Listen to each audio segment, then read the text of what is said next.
বিসমিল্লাহির রহমানির রহিম। আসসালামু আলাইকুম। আশা করছি আপনারা সবাই ভালো আছেন, ভালো থাকেন, সেই দোয়া সবসময় থাকবে। আজকের বিষয় হচ্ছে সংশোধিত রিটার্নে কর অব্যাহতি আয় দেখালে যা হতে পারে।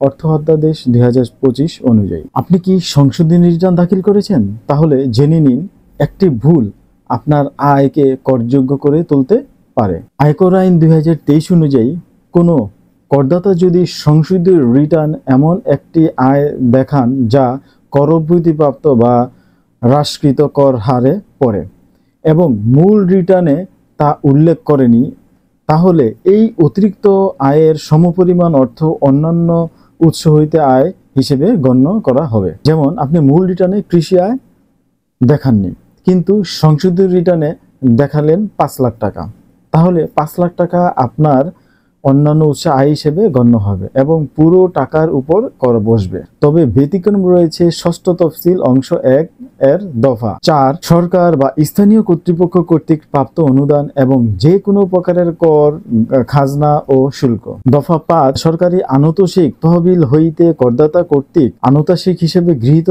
অনধিক 2,50,00,000 টাকার আয়। দফা 6 কোনো স্বীকৃত ভবিষ্যৎ তহবিল, অনুমোদিত বার্ধক্য তহবিল, পেনশন তহবিল এবং অনুমোদিত আনুতোষিক তহবিল। দফা 7 ভবিষ্যৎ তহবিল আইন 1915 প্রযোজ্য এইরূপ কোনো ভবিষ্যৎ তহবিলে উদ্যুক্ত বা উপচিত অথবা ভবিষ্যৎ তহবিল হইতে উদ্যুক্ত কোনো আয়।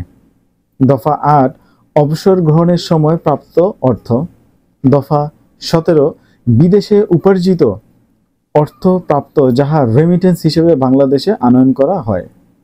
দফা 35 স্বামী স্ত্রী, মাতা পিতা বা সন্তানের নিকট হইতে দান হিসেবে গৃহীত কোনো পরিসম্পদ যদি উহা দাতা ও গ্রহীতার রিটার্নে প্রদর্শিত হয় এবং বিদেশ হইতে দান বাংলাদেশের অবস্থিত গ্রহীতার নিকট ব্যাংকিং চ্যানেলে প্রেরিত হয়, সেই ক্ষেত্রে দাতার রিটার্নের প্রদর্শনের শর্ত প্রযোজ্য হবে না এবং চাকরি সংক্রান্ত কর অব্যাহতির ক্ষেত্রে এই নিয়ম প্রযোজ্য নয়। এছাড়াও যেসব ফার্ম বা ট্রাস্ট বা সমিতি, সমবায় সমিতি গ্রস প্রাপ্তির অনধিক 5 কোটি টাকা তাদের international standard on accounting ISA অনুযায়ী নিরীক্ষার বাধ্যতামূলক নয়।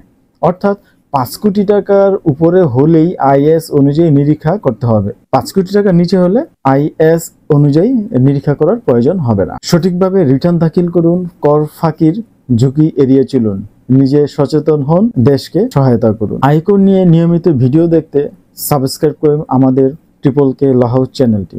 ধন্যবাদ সবাইকে ধৈর্য নিয়ে দেখার জন্য। ভালো থাকবেন, সুস্থ থাকবেন। দেখা হচ্ছে পরবর্তী ভিডিওতে।